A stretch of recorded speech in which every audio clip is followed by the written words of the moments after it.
Yung mga idol, kumusta? Mandrag mga sports, bing nga pala. Ating pag-usapan, Barangay Nebra, final desisyon ang bagong import.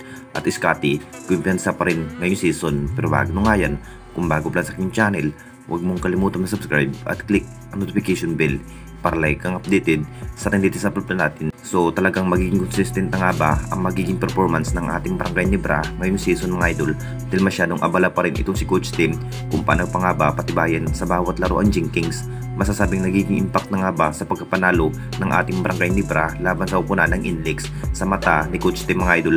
Hindi pa rin satisfy itong si Coach Tim kung bakit ganito lang ang nagiging performance ng Jinkings, na parang nahihirapan pa rin sa kamay ng Inlex na hindi man lang kalakasang kupunan. Sigurado next season maiiba na nga rin ang magiging roster ng Barangay Nebra, dahil papalitan na nga ba itong si Justin Brownlee sa upunan ng ating Barangay Nebra bilang import.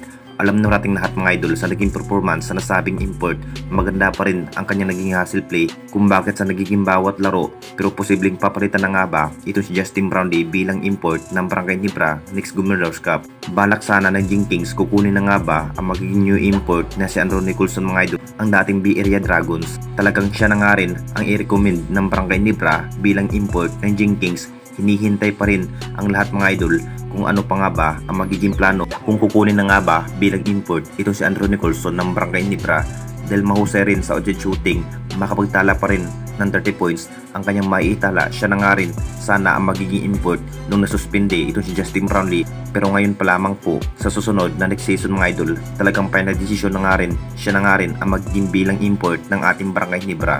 At dito na naman tayo sa isa pa nating balita, Scotty Thompson, kumpiyansa pa rin. Alam na nating lahat mga idol, talagang masyadong ginalingan pa ni Scotty sa naging bawat laro ngayong Philippine Cup. Mukhang si Scotty at Japet Aguilar ang naparang mataas ang kumpiyansa na manalo ngayong season. Sila na nga rin ang nanguna sa scoring machine kung bakit panalo nga ang Barangay Nebra laban nga sa upunan ng Inlex.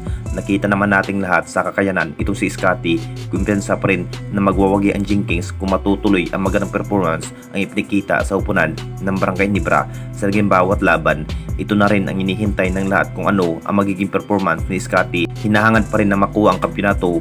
Ito na rin ang target ng Barangay Nebra ngayong season, kung bakit kinakailangan na mag-sacrifice para ang Jinkings na naman ang maghari-harian sa ating liga. Hard practice pa rin at opensiba ang mas kinakailangan dapat gawin ni Scotty. Siya na rin ang naparang umipinsa kung magtutuos, dahil naparang sabik na rin ang dating lakas pero mahina pa rin ang Jinkings sa lineup. Kung bakit ganun pa rin ang sistema, hindi na nga rin mahalin tulad nung may kumpletong lakas pa ng player ang dalawang big man na si Sistan at Japet Aguilar. Ngayong season na nga lang po ang maiiba ang naging lineup ng Barangay Nebra. Anong masasabi ninyo mga idol tungkol sa ating video?